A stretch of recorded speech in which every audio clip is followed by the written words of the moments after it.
if a child comes in here and picks up a toy and is like, hey, what is this? My response is, well, what do you want it to be?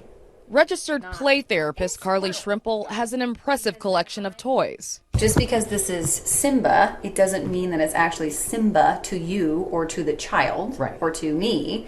While typically the toys do the talking for Schrimpl's clients, she says it's parents who should consider talking to their children about traumatic events, like the public murder of Charlie Kirk. Sometimes parents don't really want to share a narrative in fear that they shouldn't know the narrative or they shouldn't know the details. And unfortunately, with the internet and children knowing more information at their fingertips, it's really important to get ahead of it as parents, because parents are that safe base.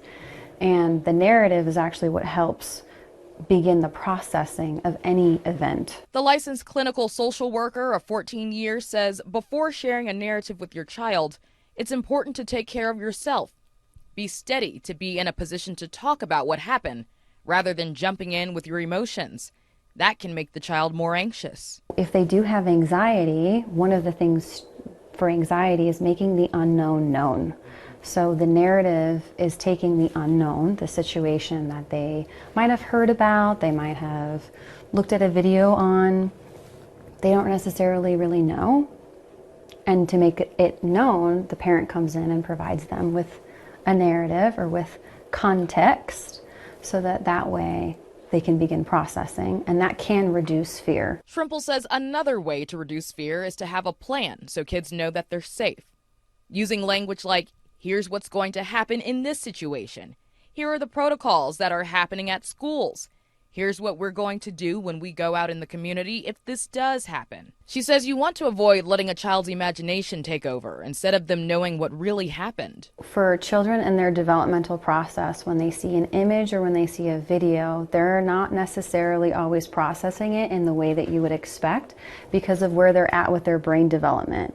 It also, because of the access to the information, can be traumatic for a child to watch something very tragic or feel like they're in the experience themselves from watching a video. They're not really making sense of anything, which is why it's even more important for parents to have their parental authority and step in and be able to provide them that narrative as part of the security. Again, Schrimpl advises don't put your personal feelings onto children.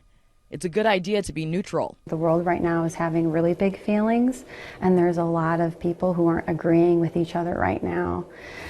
It can be really tough, and you can be in a lot of different situations where people don't agree with you or people are saying mean comments to you. And I would say that that's another template that you're giving your child in that moment is how do you deal or how do you cope when people don't agree with you. Robin O'Guinye, Fox 13 News, Utah.